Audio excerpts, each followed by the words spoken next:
नमस्कार। आपके YouTube channel सेविकाओं की आवाज में आप सभी का एक बार फिर से स्वागत है। जी हाँ, जब आंगनबाड़ी केंद्र की सेविका केंद्र का संचालन बहुत ही बेहतर तरीके से करे तो आंगनबाड़ी केंद्रों पर इस कपाती ठंड में भी लाभार्थियों की भीड़ लग जाती है।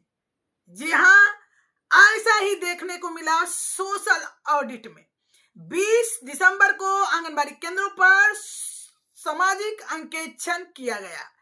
ऐसे में कपाती ठंड के बीच भी लाभार्थियों की भीड़ लगी रही आंगनबाड़ी केंद्रों पर। वो आंगनबाड़ी केंद्र है जमुई जिले के सोनू प्रखंड के लखन कियारी पंचायत की डुब्बा आंगनबाड़ी केंद्र। वहां की सेविका अपने कामों को ऐसे करती हैं कि देखते बनता है। जब इतनी कपकपाती ठंड में लोग घर से नहीं निकल रहे थे, फिर भी जब सोशल ऑडिट की बात हुई तो आंगनबाड़ी के सेविकाओं के सूचना पे आंगनबाड़ी केंद्र पर लाभार्थियों की संख्या और उत्सुकता एक जो आंगनबाड़ी सोशल ऑडिट के प्रति था वो देखने को मिला। आप लोग अगर सेविका हैं तो इस वीडियो को जरूर देखिएगा ताकि आपको भी लगे कि अगर हम भी अच्छे काम करें तो आंगनबाड़ी केंद्रों पर लाभुकों को जब बुलाया जाता है तो बहुत संख्या में लाभुकों खुद ब खुद आ जाती हैं।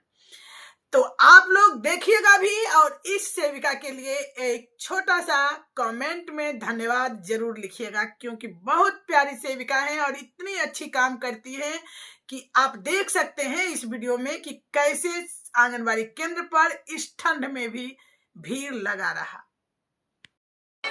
आंगनबाड़ी केंद्र पर जो आज का बैठक है वो सोशल ऑडिट को लेकर है। सरकार का कोई भी काम होता है उसका सोशल ऑडिट होता है और ये हर साल ये बैठक होता है दिसंबर माह में और जून माह में।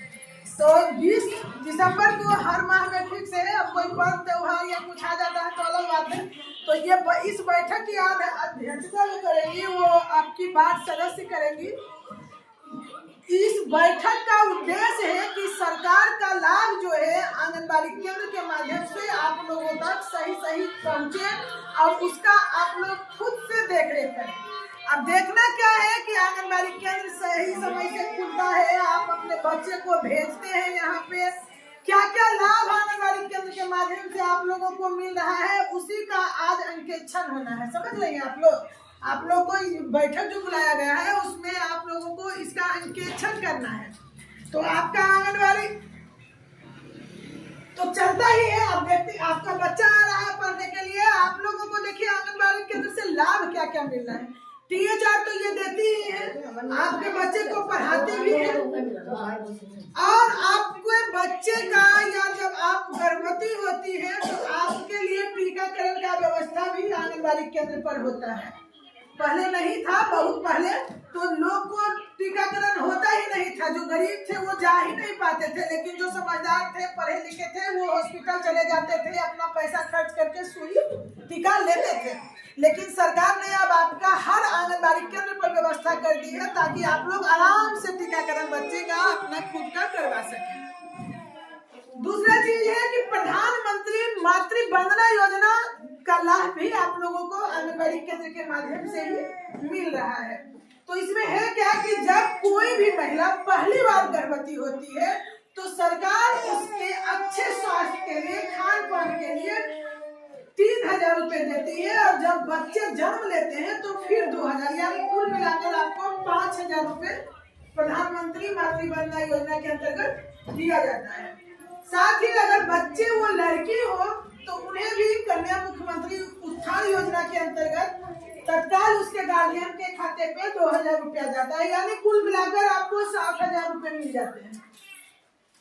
उसी तरह अगर दूसरी बार महिला प्रेग्नेंट हुई, मतलब बच्चा हुआ, अगर वो बच्चा लड़की तो फिर आपके लिए सरकार ने 6000 रुपए का व्यवस्था किया है। यानी दूसरी बच्ची अगर बच्ची होती है तो उसके लिए भी व्यवस्था है 6000 रुपए का, वो भी आपको आंगनबाड़ी केंद्र के माध्यम से ही मिलता है।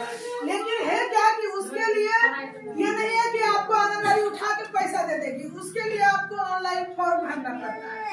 अब उस फॉर्म के लिए कुछ डॉक्यूमेंट्स की जरूरत होती है, जैसे कि आपका आधार कार्ड होना चाहिए, आपका श्रम कार्ड, अगर श्रम कार्ड नहीं है तो ये आयुष्मान कार्ड जो सरकार योजना में लाभ दे रहा है आप लोग को इलाज वाला, वो हो।